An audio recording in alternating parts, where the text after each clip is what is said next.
Hello, everyone. Good morning. Thanks for joining us this Friday.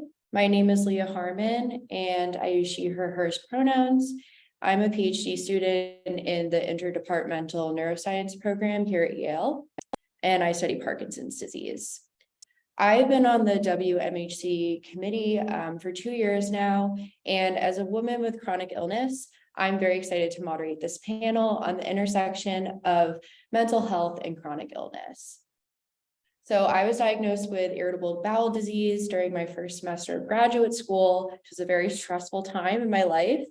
And I've also watched a few of my family members struggle with the mental health aspects of IBD.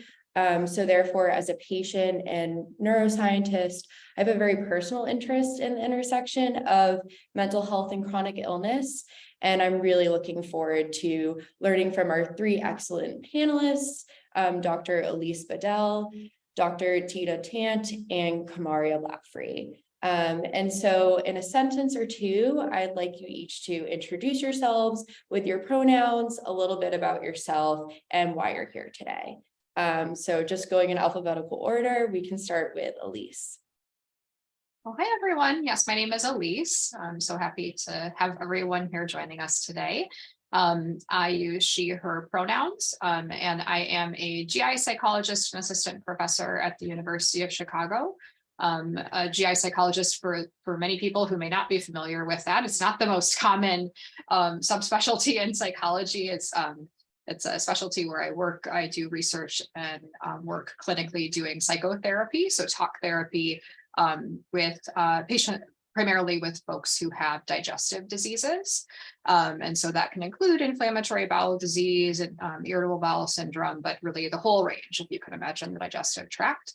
I'm also involved in teaching and supervision here at the University of Chicago. And again, happy to be here. Okay, great. Kamaria. Yeah, hi. So Kamaria Lafrey, she, her pronouns. I'm based out of Florida, and I am co-managing director at the SARA Project, where we work to center people living with HIV as decision makers and thought leaders and influencers in changing HIV policy, where our health status is used to criminalize us. And I can talk a little bit more about that. But also, I am a woman living with HIV. I was diagnosed in 2003. That story is for the TikTok live crowd, because there's lots of ups and downs and plot twists.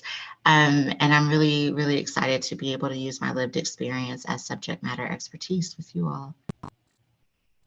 Great, thanks. So Tita Thant, I'm a consultation liaison psychiatrist at the University of Colorado. So I'm the medical director of our CL service. I also run a medically complex consult psych clinic that's been focusing on long COVID recently. And I'm the assistant chief of service for our outpatient practices. But with my training in CL, my whole world is in that intersection of medical and mental health, working with psychologists like Elise and just trying to really help bridge that gap. And I'm super excited to be on this panel and the fact that this topic's getting the attention it deserves, really. Great, thank you guys so much. So for an opening question, you all clearly have had direct experiences with chronic illness, either personally or through patient encounters. So I want you to kind of each of you to give your definition of chronic illness, what constitutes a chronic illness, and how do these characteristics impact patients psychologically? And then additionally, because this is the Women's Mental Health Conference, how does being a woman or gender minority uniquely inform the experience of having a chronic illness? And so whoever wants to jump in first can. I can go first. So for me, like I said, most of my experience has been through my work as opposed to personal experience. And for me, I really think about chronic illness as either, an illness that does not have an acute period that gets resolved, right? Where the illness comes and goes maybe, or persists for a long time. If you look up some definitions, they'll say like a year or longer. But also I think of it as illnesses that where after the acute phase, there's like sequela or other effects that persist for a long time. And so I always kind of define it as illnesses where we're going more for rehabilitative quality of life functional approach as opposed to like curative approaches. Mhm.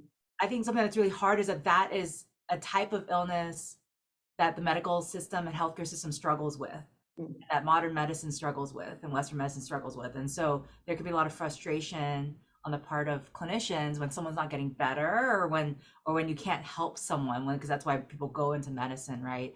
And so I do think that gets amplified in women and gender minorities and ethnic minorities, because there's an even more, either through various barriers or stigma or biases, that gets like exacerbated, and there's like more of a tendency to kind of dismiss those and to say that you're being sort of having disproportionate symptoms or something. So I do think that gets worse, even though that's kind of a struggle across the system. Right. Happy to jump in next. I think I'm definitely gonna intentionally borrow a lot of what Theda said. But yeah, I think about a chronic illness being something that, I mean, almost never the expectation is of a cure. It's about management. And so certainly from my perspective of working as a psychologist, working with almost exclusively patients with chronic illness, it's thinking about how to improve quality of life and looking for areas within a person's control on improving the physical and mental health conditions where there may be wiggle room to do that. And I think the waxing and waning quality of them is pretty, it's not in all cases, but I think in most folks that I work with, I think there is a really strong waxing and waning component. But I think about really helping people to recognize what their risk factors are for when the symptoms or the illness itself might flare. And so really being prepared for those moments. In terms of the second question about how this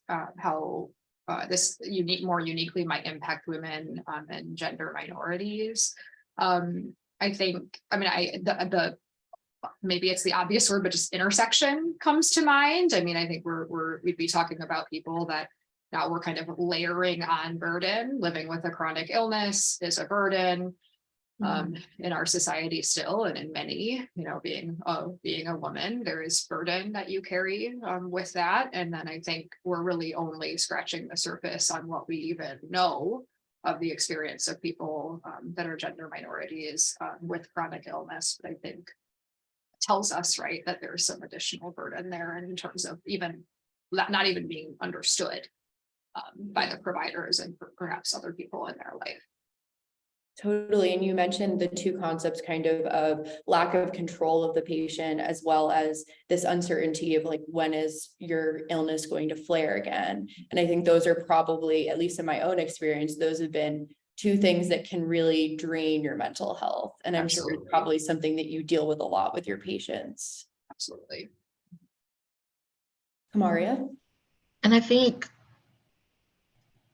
that I agree. Well, I don't think I agree with everything that's been said about defining a chronic illness. I'm speaking from a patient perspective. What I think is also critical in that, it's really refreshing to hear folks from the medical field that get it, that know. So to that, I say, like, cultural and gender affirming representation in your care matters.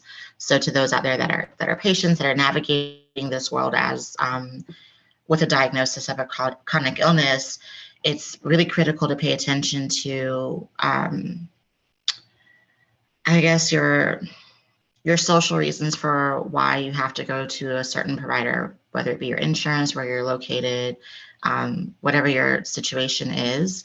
But I also, from a patient perspective, think that the language that providers are using when engaging with their patients is important. And it varies from diagnosis to diagnosis.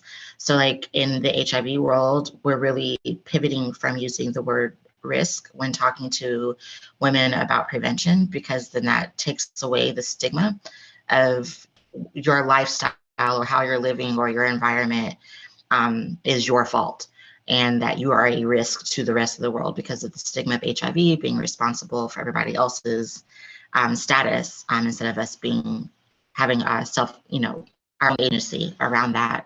So those are kind of the thoughts that came up for me in thinking about the question that you asked. I think that's a really good point.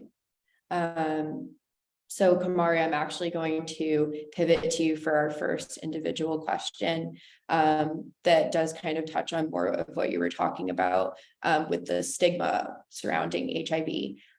So you've done a lot with advocating for legislative changes to combat this discrimination towards people with HIV, especially women and people of color.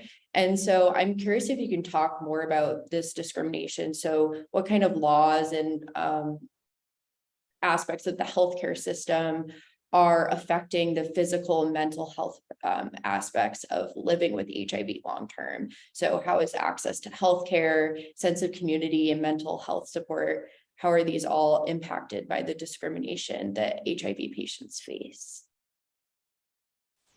That's a heavy question. And Answer was trying to whatever think aspect you want to, but yeah, I appreciate the question because all of these things are important to consider when you're talking about health that's impacted by health policies, especially I'll give context to what we're talking about. A lot of the laws that were written, I'm based out of Florida, so our laws were drafted in 1985, and to this day do not take into consideration the science and biomedical advances that we've made in that time up to 2023. So I'm going to try to answer from a collective community perspective as well as my own personal perspective. Knowing that women living with HIV face high rates of intimate partner violence and coercion, and then all of that's lumped into like causing depression and not wanting to communicate with providers because most women don't report if they're in an intimate partner violence situation. So it's hard to identify experts as resources that they can trust. And I'll mention the finding culturally affirming care. I will say I do come from a privilege where I can afford to pay for my own insurance. However, I'm still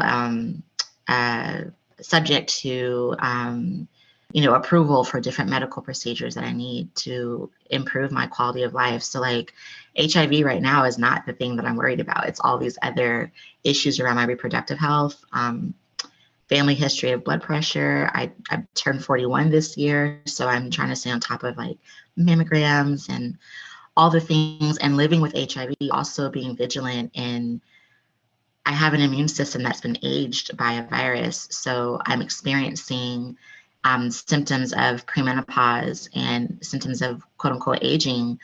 All of us are aging where doctors won't refer me to gerontology specialists where I really think they should. So those things into consideration from a personal perspective. But going back to the laws, which also affect me personally by law, and I'll do in general because they're different state to state, but in most states, public health, Department of Health, your HIV testing and prevention places require you by law to disclose your status to your sexual partners. So that's fine.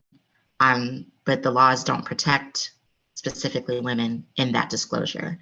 And when we talk about stigma and misunderstanding of what HIV looks like today, the violence that is perpetuated towards women when they do what they're supposed to do, they take their treatment, they disclose their status. There's a woman in Texas who was stabbed to death by her partner for disclosing. And his response to the police was, I killed her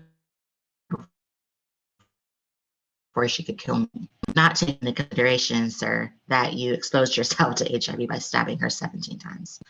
And I'm not making light of this. It's just the ignorance and lack of compassion in making that bridge to create a safe space for people to disclose.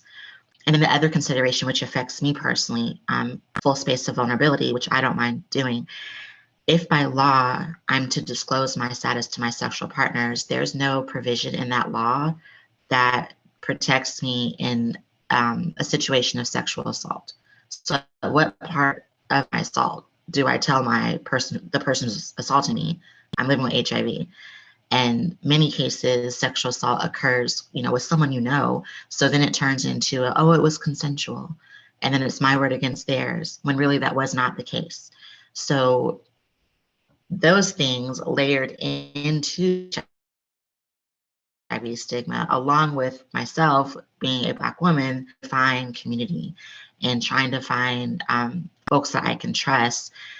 These are, outlying issues that impact continued prevention and treatment course of action for ending HIV, and impacting quality of life. So if I don't have an OBGYN that understands the aging that I was talking about earlier and the laws, like not do know, which is why I'm really, really grateful for this space. So as a mom, as a daughter, as a widow, as an advocate, I've come to learn and accept, that I'm not every woman. I am not every woman, like that song says, and that my mental health while working in this field is critical to stay on top of and make sure that I do have community and that I do balance self-care and step away from the work. Like legislative sessions in every state is different. So finding those windows of time where I can just close the laptop, walk away, put my hands on some plants and look at the water or whatever I need to continue to show up. So, wow, yeah, 20 years. So to manage those things, it's a spike of up and down, good and bad. So COVID didn't help either. But then having to learn to re-navigate life during shelter in place and another pandemic while living in an epidemic. So that's, I wanted to have like a solution in my perspective of answering this question, but I also just wanted to lay out the realities of what people living with HIV are facing, especially those that are advocates working within and living with the chronic illness. So also open for expanding if folks want to talk about it a little bit. I think you make a really interesting point there too, of being in the unique position of being an advocate and a patient, because I would imagine that does, you kind of can't escape the reality of your condition because you're working with other patients every day. And like, that's what you've dedicated your life to. And I really appreciate your vulnerability and being willing to share these experiences. But yeah, I think that is a very interesting thing to touch on, is the fact that you need to make time for yourself, because I'm sure your job is very personally draining because of your own experiences.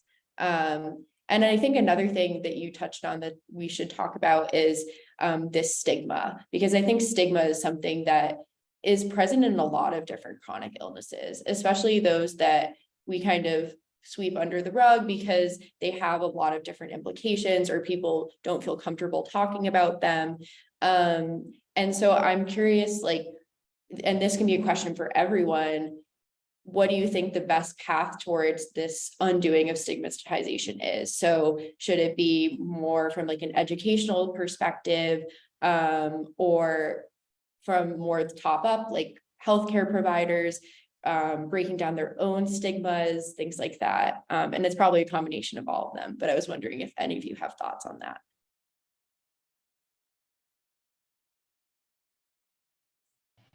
I always have thoughts on breaking down stigma, and it is a combination of all the things.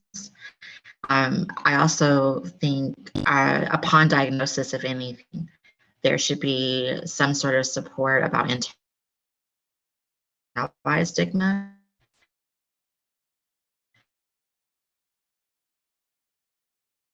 I didn't have stigma around HIV and the perceptions of the world suddenly were stigma that I also refer to, of it actually touch you till you start processing how your life is going to be with it. And I think addressing that internalized portion of that and how you take control of the narrative of stigma in your around you.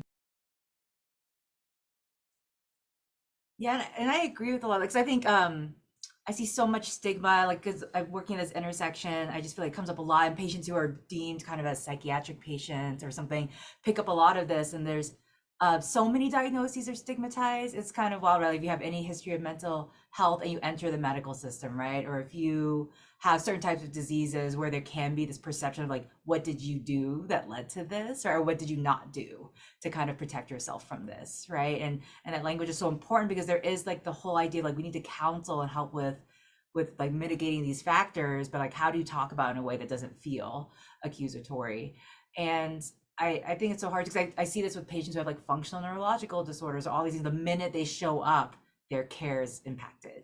And there's unfortunate studies that show that in addition to, maybe being a woman or having a mental health diagnosis, other things that you will get substandard or you are at risk of getting substandard medical care. And so I do think like Kamaria is saying, it's all of the above, right? We have to enter the community level because I've worked with patients who didn't want to go to our integrated HIV center because they're like, I see people I know there, or I will see people I know there, and I don't want them to know. And so they feel afraid to enter the space because of the communities that are disproportionately impacted, that they tend to see each other at these sort of centers. And then so there's that level, right? And like we saw this with the COVID pandemic as well, pockets of areas not getting vaccinated, not, and them coming with higher rates of COVID. And then we see this at the system level for sure, where I think medical education is what I can speak about. I do think it's doing a better job of trying to address this, but somehow that kind of burns out in the sort of grind of clinical medicine when they become residents and attendings. They kind of lose that somewhere in that work, and they get really burnt down. We see that they kind of hold on to these like stereotypes of patients or these misconceptions that they've sort of carried through with them because they're so dependent on like who taught them, who were they around. And if the bastion of your education is someone who's from this kind of older school mentality, then you carry that because it feels like truth. It feels like that's how medicine works. And so I think that has to be continued to be impacted and in the clinical space as well. And then at the system level, right? Because if insurance is doing certain types of carve-outs and treating mental health treatment differently from this, treating this medical treatment different from this, and where you can go is depending on your insurance. I mean, that further kind of establishes that's like stigma and inequity. So those are things that came up for me listening to Kamaria. It's so pervasive, better yet so pervasive still. Yeah, and I can jump in and echo some of that as well. But I think, and I imagine that all of us on this panel have some shared perspective and shared roles in this way. But I mean, I think speaking from my own experience, I feel like I spend a lot of my career working with enacted stigma from the provider to the patient side, or internalized stigma, the patient's own experience of their health condition. I think, and perhaps obviously, but to clarify, individual therapy, I work with people a lot who come in with this belief that they have done something to cause their illness. And to be honest, it can be a very tricky thing to navigate because they're actually coming to a psychologist for help managing it, which, if not handled very delicately, can almost reinforce it. Sometimes that referral to see a psychologist for their condition, that in and of itself can feel very stigmatizing, right? And so that says you have to try to be very skillful in really helping to navigate that fine line. And certainly not always, but there are many times where our work is centered on working through some of the very difficult, if not outright traumatic experiences that they have had with their medical team or with other people on their care team.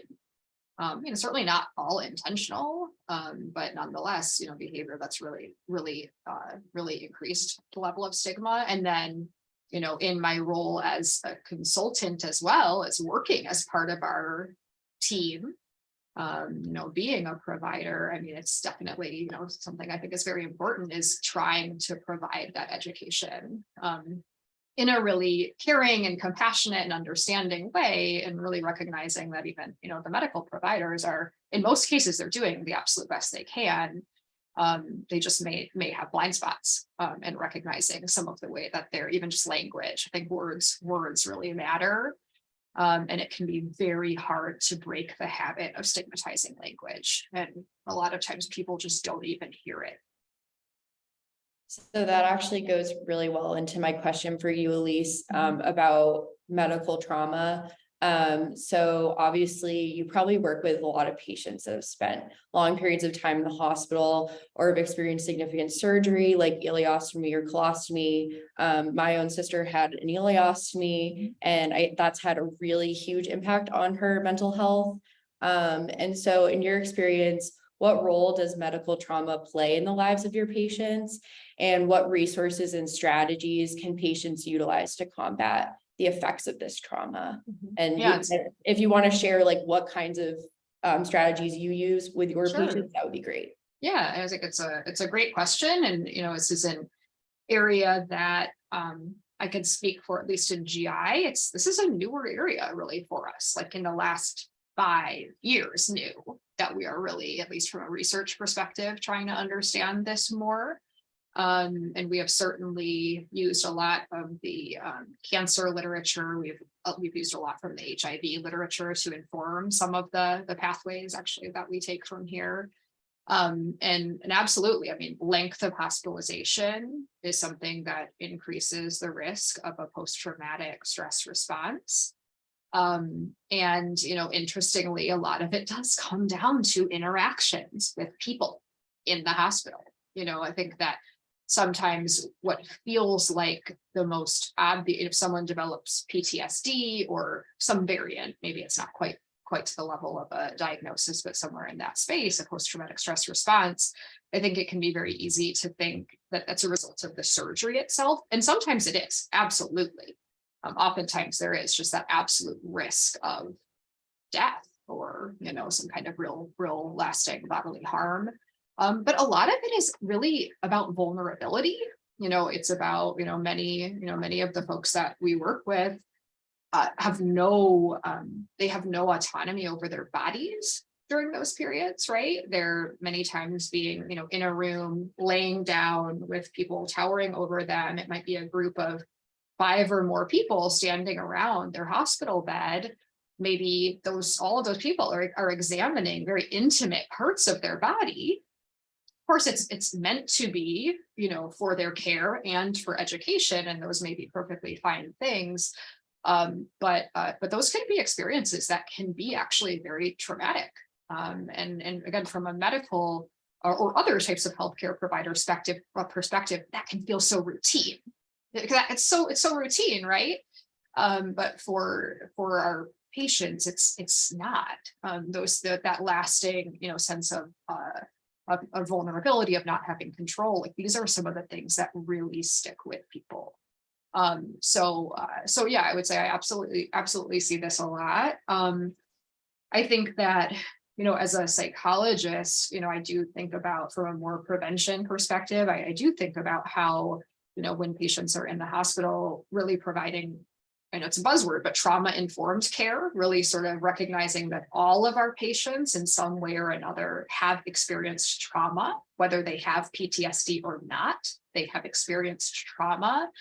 And so we actually use that like universal precautions kind of guideline that, like, let's treat everyone how someone should be treated if they have a history of trauma. Let's try to use empowering language. Let's try to use shared decision-making as much as we can. Let's try to really inform patients about what steps that we're going to be taking next so that they are not taken off guard or by surprise. So I think that from a prevention perspective, I mean, that's the kind of stuff that, we're all giving talks, trying to spread, right? Like, these are little changes, but that can make a big deal, make a big difference. But then for myself, these are patients that I'm trying to connect with, ideally before they go into surgery, if possible, after surgery, to work on, processing, just a fancy word for just talking about, right? Just talking about what they went through, having a chance to get that off their chest.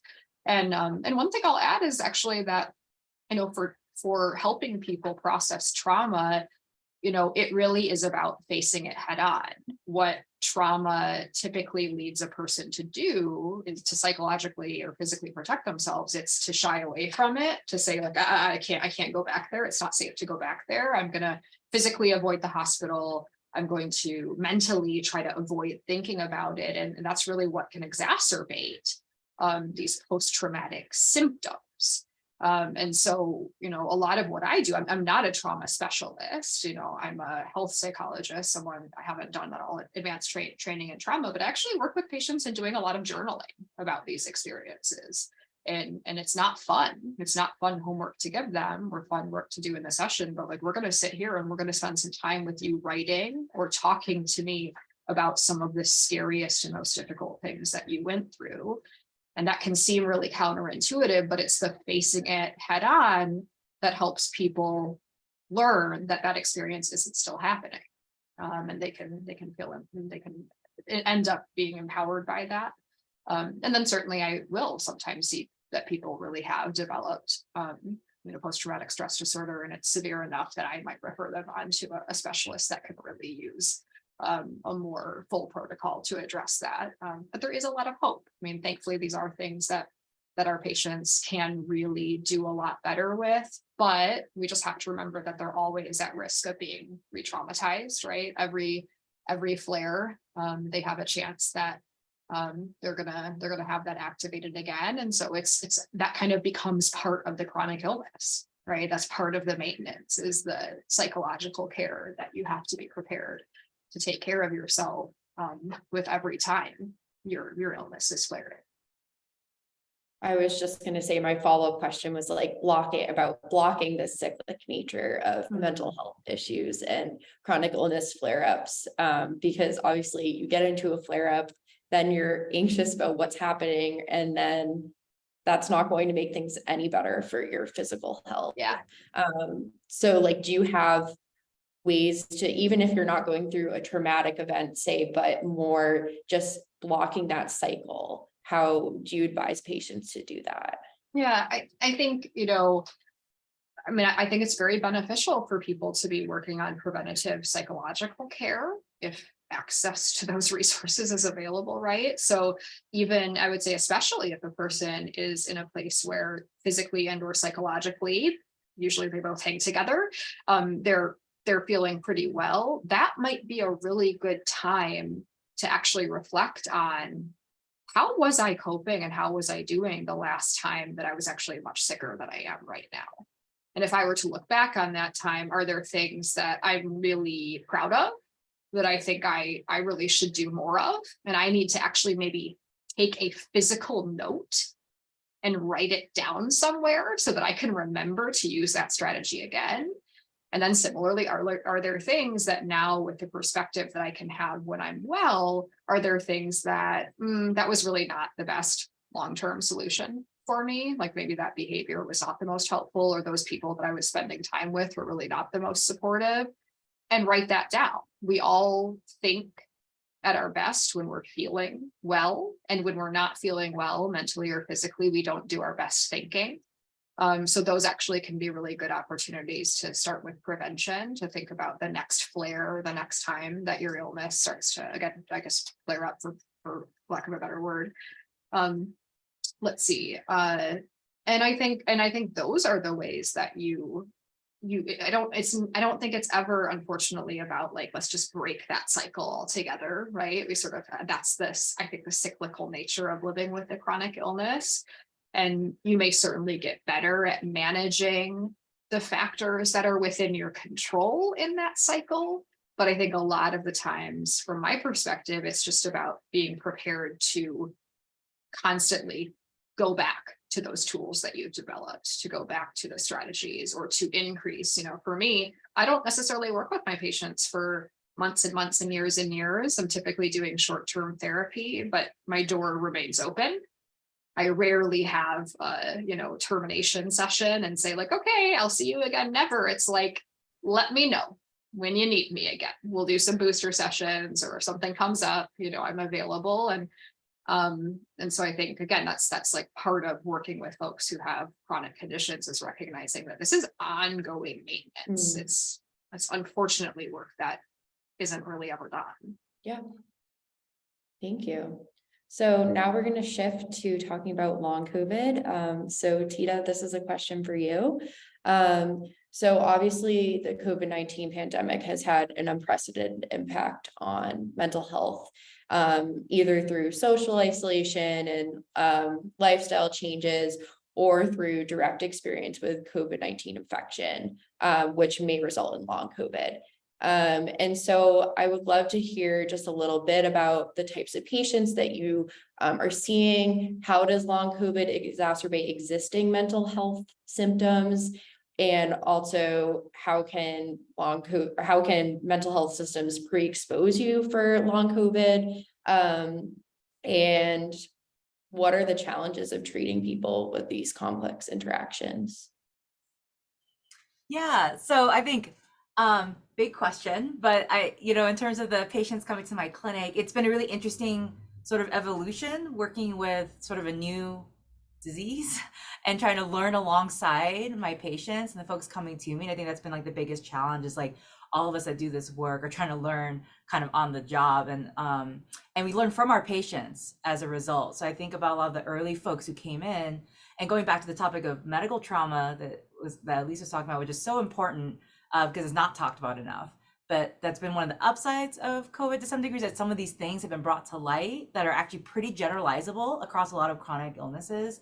And so medical trauma, like a lot of these patients that were like in that first wave of COVID, they got told this was not a thing. We didn't know long COVID existed. They were super traumatized by that. They're like, what's happening to me in my body? Why can no one tell me? And they were getting told that they had like psychosomatic illnesses. They were getting told that this was due to anxiety and depression. And then, a year later, long COVID becomes a thing. They find clinics like mine popping up, and they come in and they're so deeply traumatized and shaken up by that experience. Because most of the folks coming to my clinic do not have a lot of experience with the medical system. Like COVID was the first thing that landed them in the hospital, landed them with a chronic illness. They were very high functioning before, or at least functioning better than they are now. And they had never dealt with chronic illness. And so that's like the bulk of folks coming through is like, look, maybe I had something before, maybe I had some mild depression and anxiety, but now my life is completely changed and I don't know what to do about it. And we're still seeing, because it is such an evolving topic, we're still seeing a lot of pockets of like areas of the healthcare system that don't really know what to do with long COVID patients, don't really know what you can attribute or can't attribute. And so we see this interesting mix of people sort of suffering for a while. And not that when they come to our clinic, they all of a sudden get cured, but more about the education they receive and the reframing and the understanding of, oh, okay, I need to kind of shift my view to this sort of like chronic illness approach, which is not something that they want to hear, but it can be really helpful for some of them like to think about, oh, okay, so this is how my treatment plan changes. And instead of like this constant like revolving door they're having with other parts of the system. And so with all of that, yeah, we definitely see a mix of folks who had zero mental health concerns pre-COVID, and then they have their acute COVID infection. Maybe they never get hospitalized, maybe in the ICU for 4 months. We see that full gamut. And they come in and they now have symptoms of depression, of anxiety, or like Elise was mentioning, symptoms of like post-traumatic stress, maybe not full PTSD, but they have some nightmares, avoidance behaviors, intrusive memories, fear that they won't wake up. And we see this, and they have a lot of anxiety and a lot of disability, like inability to go back to work, problems with concentration, focus, and memory. And it's really scary for a lot of them. And so we definitely see that where the illness like triggers, physiologically for some of them, especially those who are in the ICU, where they literally had these sort of inflammatory and anoxic hypoxic hits. And so their brain's different as a result. They were delirious, they got intubated. And then we also see the folks that because of their persistent physical symptoms, they develop this sort of psychological sequela of like now this sort of like existential crisis about what their life looks like, their identity. Many of them were the breadwinners in their family and they don't know what to do now, right? And we run multiple COVID survivor groups and we hear this a lot. And the interesting thing for these folks is that there's like the retriggering of trauma. So every time there's a change in the news or media cycle about COVID or changes in public health policy, these patients come back to our group the following week really kind of distressed about it, or feeling like the world's moved on, but they can't move on because they're stuck with this illness they got from society, basically, or they got from somewhere else. And so we do know studies have shown that like having mental health conditions pre-COVID predisposes you to developing long COVID, and we don't fully understand that. There's even been more recent papers that talk about just even psychological distress might be a risk factor in and of itself, which is really scary because most of us have been psychologically distressed now for a few years. And so we know that for whatever reason, is it inflammatory? Is it something else? And it further just highlights our lack of understanding of that mind-body connection, like on a deeper level. We don't really understand sometimes how it works. We just know that it exists. And so we know that that can definitely like predispose you to begin with, or that infection exacerbates your illness. Like in all ways, I kind of say it's bidirectional. In all directions are these things connected. And so I do think that makes it complex because a lot of the system has not caught up to this idea. So those of us who do like health psychology or work in advocacy or do CL psychiatry, we're very used to this idea. We're very used to the fact that there's like patients straddling this line. There's not a clear answer. And it does not mean it's in one camp or the other. There's a desire in medicine to put people in boxes and say you're either psych or medical. It's either real or not real, either disproportionate or proportionate. And the reality is that like it's not. And I think the long COVID cases really highlighted that for everyone. And for better or worse, have made a lot of folks with chronic illness feel more validated because they're like, yeah, I've been talking about this for a long time. I've always known this is what it was like to have an illness like this. And I've been interviewed, the media, they're like, well, you know, how is this compared to chronic illnesses? I'm like, it's the same. There's some differences, right? The re-triggering of the pandemic, some of the newer stigma. There's like some things are a little bit different, like being in a, you know, maybe being in lockdown before you get sick, being isolated in the hospital because you can't have visitors, people come in bunny suits, and then discharging out to an isolated scenario is maybe different. But a lot of these underlying struggles are actually similar. And I think that's been positive for a lot of our patients who experience this.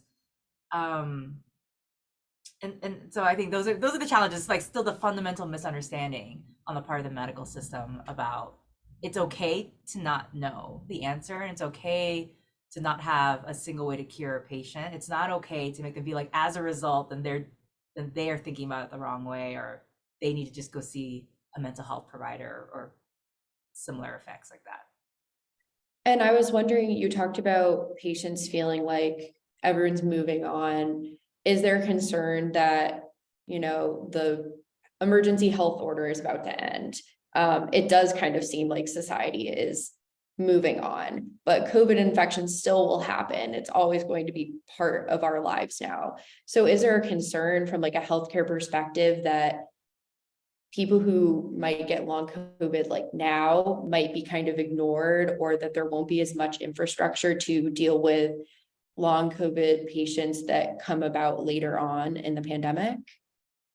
Yeah, it's an interesting thing because now I actually feel like a lot of the like government level systems are sort of catching up now. Like now they are providing funds to create these programs. Now they are talking about how do we get, Interesting. so at least that's been my experience in Colorado, right? Like now the state has brought us together to stakeholders. Like now they're saying, oh, we need to talk about how to manage long COVID in Colorado.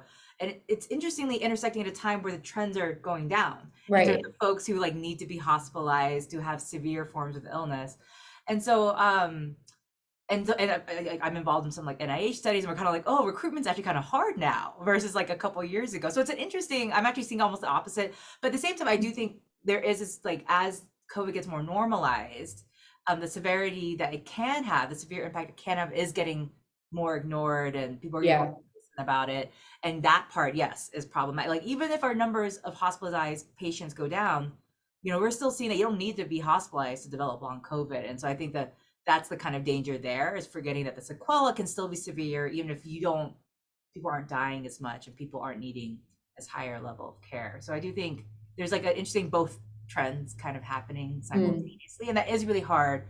Our patients come in with a lot of anger and frustration and feeling really unsafe.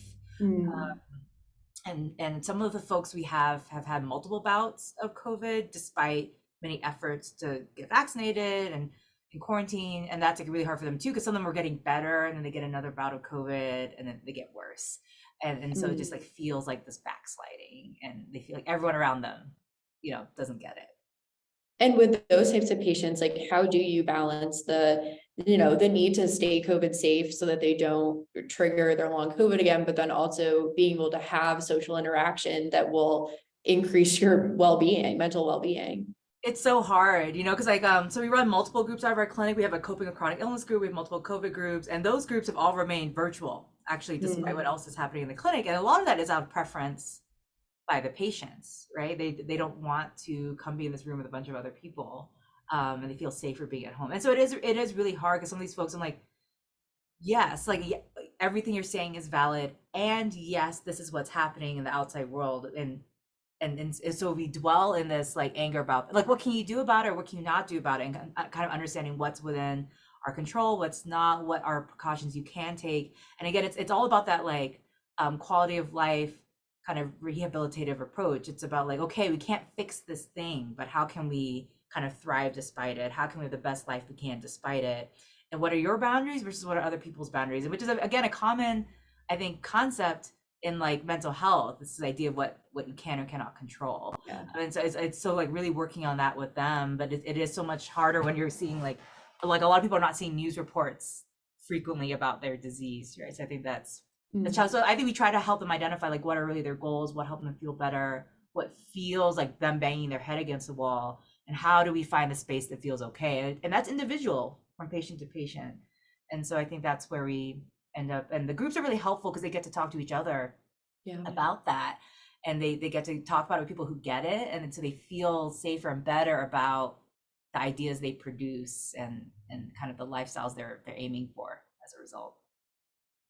Awesome, thanks. So for our closing question, since we're running low on time, this is a general question for all of you, and it's pretty broad, so just whatever comes to mind, but what are your thoughts on how we can change the system through healthcare and policy to better benefit women and gender minorities who have chronic illness?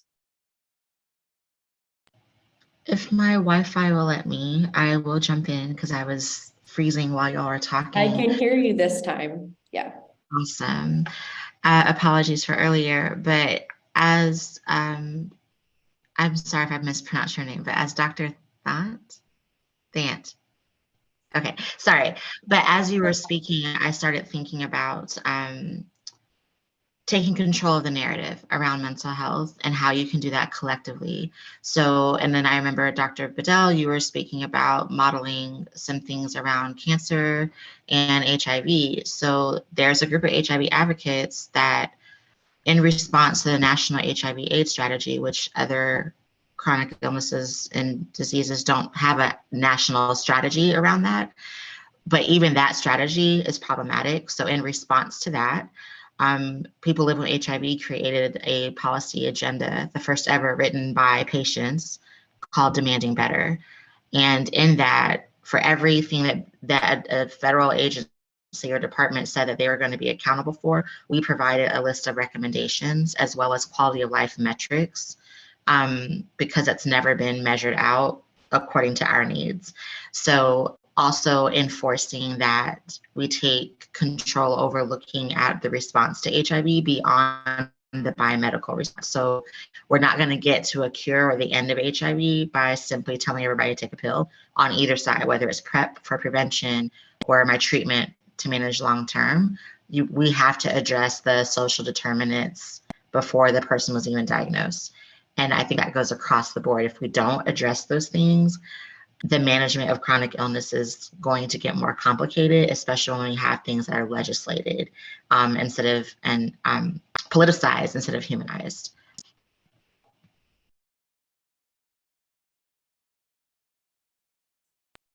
Thanks, Mario. That was a great answer. I love your term of humanizing the issue instead of politicizing it. I think we can all learn from that, especially in our climate right now.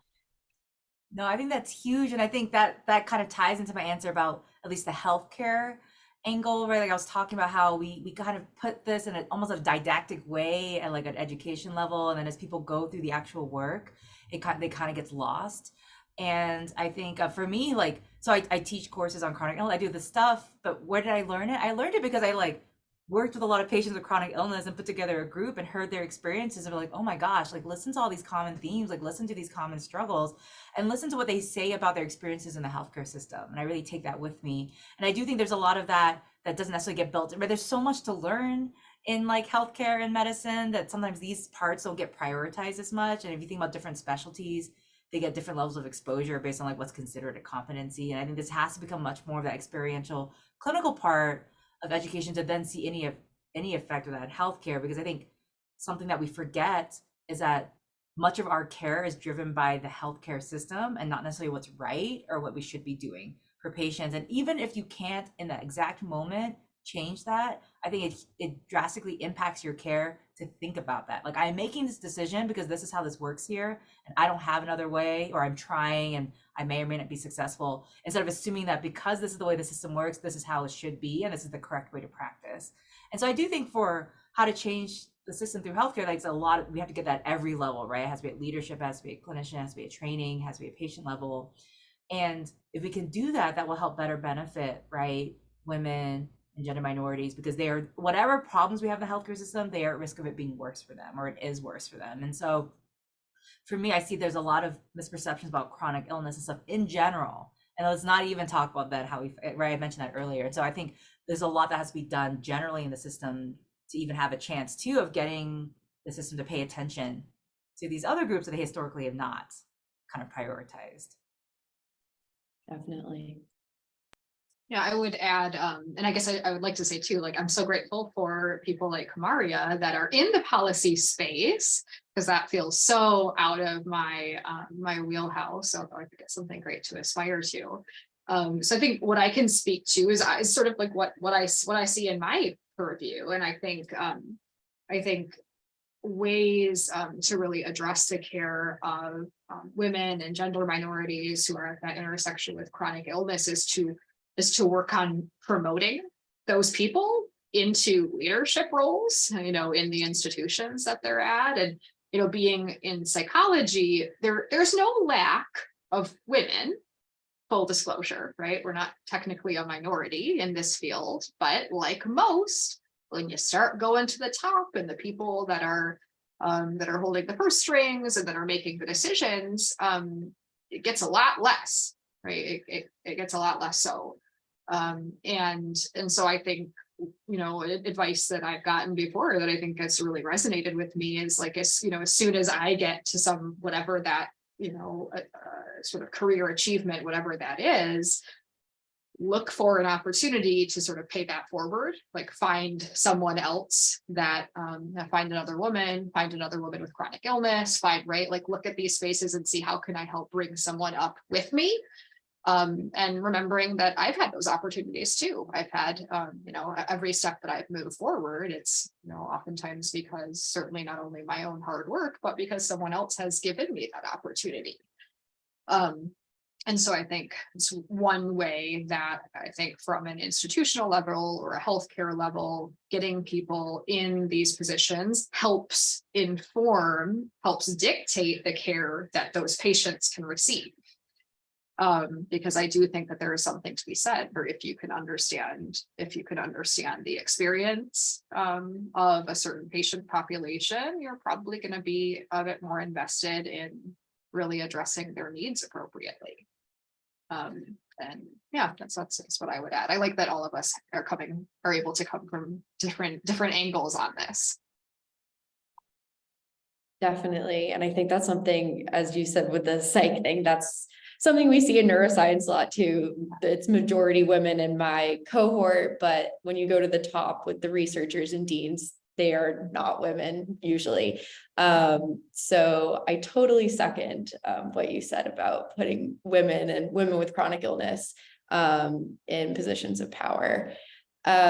So we have about 4 minutes left. So there's a couple questions from Huva and on Zoom, and we won't be able to answer all of them, but panelists, you can go on to Huva afterwards and answer any of the questions just via chat if you'd like. So the first question that came up from Huva is how mental health professionals can be supportive to those with chronic illness. So this could be therapists, social workers, really anyone in that space, especially if they don't have their own experience with chronic illness.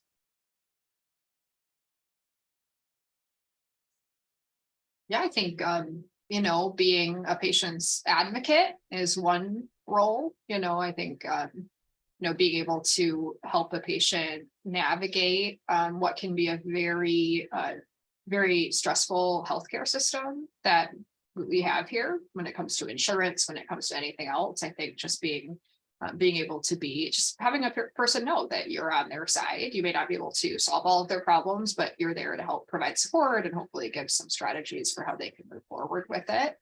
And yeah, when there are difficulties with interactions with other members of the healthcare team to figure out navigating, right, very carefully, sort of helping to bridge that gap and some of the things that can get lost in translation.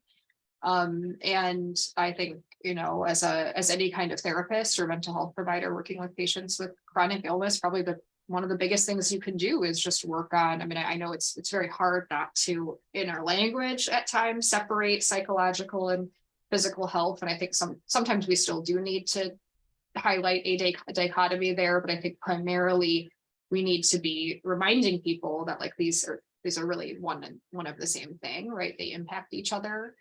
And so I think just in our personal interactions with our patients, it goes back to kind of the beginning, full circle for me is like destigmatizing it, like destigmatizing whatever the physical condition may be or whatever mental health condition may be associated with it.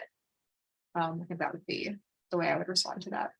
Yeah, and I think like kind of piggybacking, so I think that's really important because there are a lot of mental health providers that don't know as much about this, but I also think there's a siloing of our services from other parts of the medical system. So I think like Elise and I work in probably more integrated or you know, kind of systems where we're embedded and we're working with the medical system and medical providers, but that's not true of a lot of mental health providers. And I do think trying to connect, it's hard trying to coordinate care, trying to collaborate, coming to these proposing multi-D meetings for a patient who's struggling can be huge. And we kind of take it for granted more, I think, in our settings, but I know it's not happening elsewhere. And so that's the other part is like, you could ask if there's any chance, you know, for your mental health provider to kind of help communicate with your other and bring kind of that part more into the forefront in the discussion. I think that's a really great point, kind of having a healthcare team instead of isolated, separate healthcare providers. Okay, so I think that's all we have time for. Thank you, incredible panelists, for your valuable insights. I really enjoyed this conversation, and I hope everyone in the audience and panelists, you enjoyed it as well. We hope that it's been a thought-provoking and inspiring discussion for you all. Thank you, everyone, for joining us, and enjoy the remainder of the conference. Thank you. Thank you. Thank you guys so much. You were really great. I learned a lot. So, and it was really cool, as one of you said, like the different backgrounds we had kind of coming together is really exciting. And I think that can be something that is very informative and helpful as we move forward with, you know, providing more support for people with chronic illness. They did a nice job putting together a nice varied panel here. So Yeah, kudos to it was you. amazing. We always try to do something like that. Like we try to have usually people from a healthcare perspective, research perspective, advocate perspective, but obviously you can see sometimes it gets difficult to perfectly get that. But we had good luck with this panel. So yeah. Well, thanks so much, Leah. This was really fun. Really Yeah, nice meeting the rest of you too. yeah. Thank you. All right. Have a good weekend. Yeah, have a good Bye, weekend, everyone. you guys. Bye. Bye.